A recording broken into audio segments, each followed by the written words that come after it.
ito na po yung magiging update natin dito sa trabaho po natin dito sa Deca Homes, Granville 3. Ayan nga po at bali natapos na po natin itong dito sa second floor.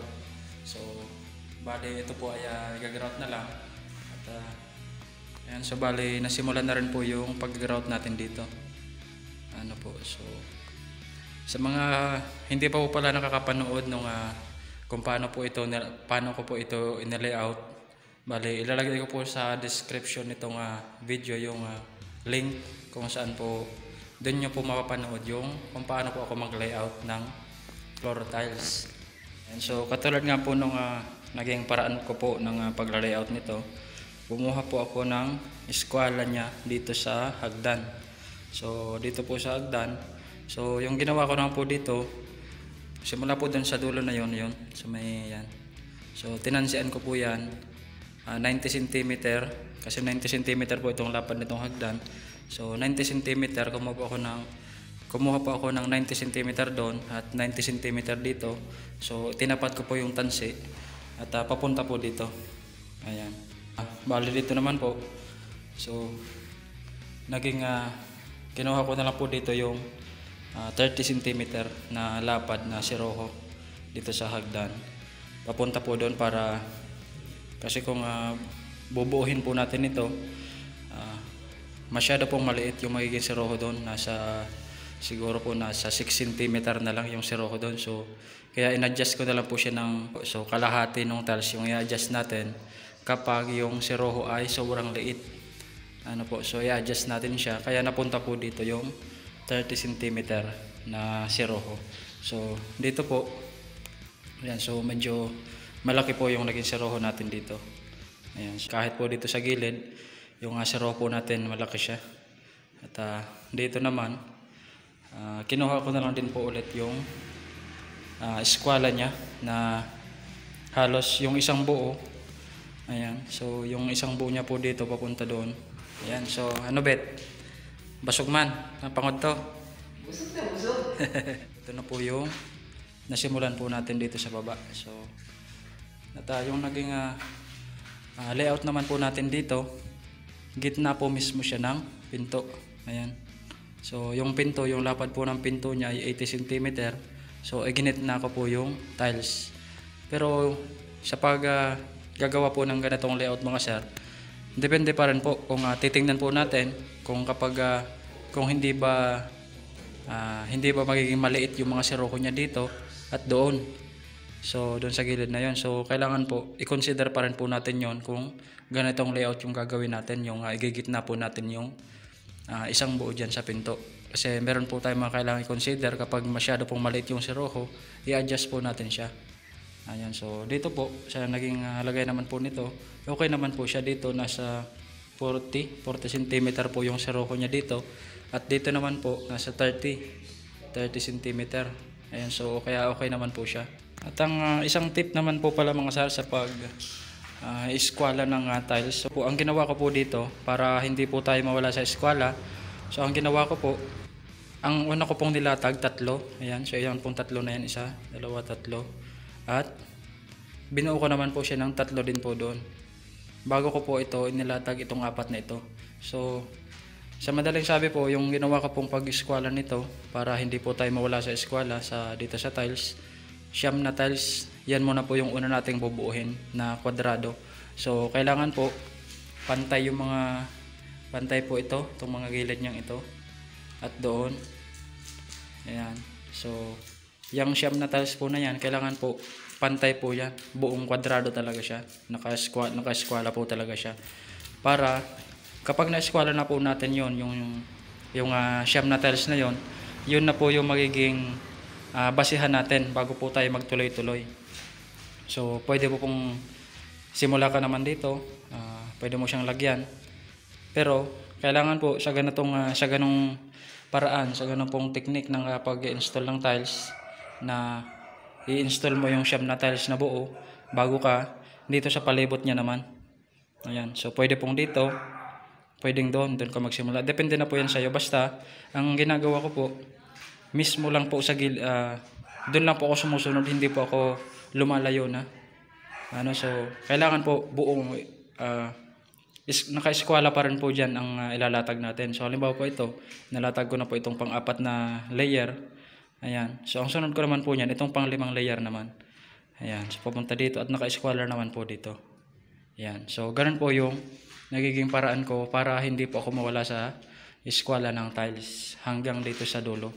So ang ganito pong paraan, ma-epektibo po ito lalo na po kapag yung space nyo ay mahaba, yung floor area mo mahaba siya. So ganito po yung ginagawa ko. Katulad po nung, kung hindi nyo pa po napapanood yung naging project ko po sa Balatas, yung 14 meters po yung haba ng kwarto, yung sala niya hanggang sa kusina. So ganun po yung ginawa kong paraan. At ito naman po pala, mapapansin nyo, kailangan po sa bawat install ng tiles natin, kailangan po sobra yung halo nyo. Hindi po tayong eksaktuhin lang natin. So kaya para po masiguro po natin na bawat dulo ng tiles ay merong dry pack, merong mortar na napapatungan yung tiles natin para maiwasan po natin yung pagkakapak. At ito na po pala mga sir, yung kung mapansin nyo po, meron po akong ginagamit dito na bara. So ito pong barang ito, 120 cm po yan, na kasukat po ng 2 tiles. So ito po, ginagamit ko pa rin po ito para para i-check po natin yung level niya, kung yung bawat layer po ba ng tiles natin ay may konting diferensya, bumababa o tumataas. So ganito pong paraan, ginagawa ko po siya na nakapatong po yung bara dito sa 2 tiles, at yung level bar natin ilalagay po natin siya sa gitna. Ayan, so i-check po natin kung levelado po ba yung tiles natin. So kung hindi po ba siya bumaba o hindi po ba siya tumataas, kasi kadalasan po sa ganitong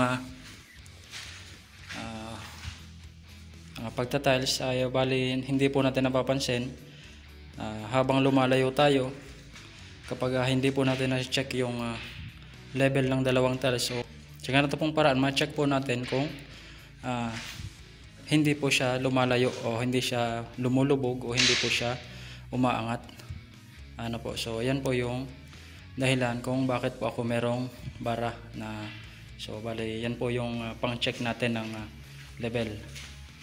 Ganoon pa rin po yung level po ng tiles natin. Kinuha po natin yan sa ilalim po ng pinto, kung saan meron pong 5 mm na allowance. So allowance po sa baba ng pinto, at yun na po yung kinuha natin ng level nitong tiles. Kaya kung mapapansin nyo po dito, nasa halos na lang siya. Ayan. Halos 1 inch na lang po yung kapal niya dito. So okay lang naman po yun, basta mahalaga po kapag below 1.5 inch na po yung kapal ng dry pack natin, kailangan po mas basa yung paghalo po natin. So kung so normal na yung kapal natin ay 1.5 inch, mas basa po yung halo natin na kailangan, dahil po kailangan po nating masiksik talaga yung halo para maiwasan po natin yung pagkakapak ng tiles. Many hours later. Ayan, so bali ito na po yung natapos natin ngayong araw mga sir, po. So kanina po bali apat na layer pa lang po yan. So yung naikabit po natin ngayong hapon, ito pong bali 5 po yan. Pagdating po dito sa pang-5 na ito, in-eskwala naman po natin papunta doon. So bago po natin isinunod itong layer na ito dito. Ayan, so yan po yung paraan ko ng pagkakabit ng tiles. Base po sa eskwala na kinuha natin doon sa 3 tiles. Bale siyam na tiles po. So 3 tiles papunta doon at 3 tiles papunta diyan. So so yun po yung siyam na yun. So yun po yung kinunan natin ng eskwala. Ayan, so sunod po nung 3 tiles, 4 na tiles papunta dito at binuo natin. At yung sunod naman yung 5 papunta naman dito. So yan po pa sa gilid na yan ay siroho na po. So kaya hindi ko na po yan ini-eskwala pa dyan. So ito na lang po, itong 3 ito, dediretso natin siya papunta doon, at yung sunod niya dito. So hanggang dito. Pagdating po dito, pantay lang siya dito sa Ayan, so dito lang po siya. At ayun naman na po mga sir, ito na muna po yung video para sa araw natin ito. At sana po meron po kayong nakuhang konting idea tungkol sa pag-layout ng sa paglalatag ng tiles base po sa eskwela ng bali siyam na tiles, kung saan yun po yung kukuha natin ng eskwela. So maraming salamat po sa panonood, at sa mga hindi pa po nakasubscribe, paki-click na lang po yung subscribe dyan sa baba at i-click mo rin po yung all sa notification para lagi ka pong updated sa mga bagong video na i-upload natin. So ang susunod po natin na upload ay yung tungkol po sa kung paano po gamitin so ito pong pangkating natin. Yan, so ito papakita ko po sa inyo kung paano po ito ginagamit at ano po yung mga advantage, yung mga kagandahan nito na meron po tayo nito, lalong lalo na po kapag ceramic yung tiles na ginagamit natin. Ayan, so abangan nyo po yan sa sunod nating video. At ang sunod naman po natin, isa pa pong video na i-share ko sa inyo, ipapakita ko po sa inyo kung paano po ito itatiles, ito pong hagdan. Ito po yung hagdan na itatiles natin. So papakita ko po sa inyo kung paano natin ito ila-layout. Base po dito sa level nito hanggang dito, itong floor tiles po dito sa baba. Kukunin po natin yung level nya, susukatan natin, mamarkahan natin, at yung level po ng tiles dun sa taas. So yan po yung dalawa na babasehan natin, kukuha na natin ng sukat para mahati po natin itong mga riser nitong hagdan.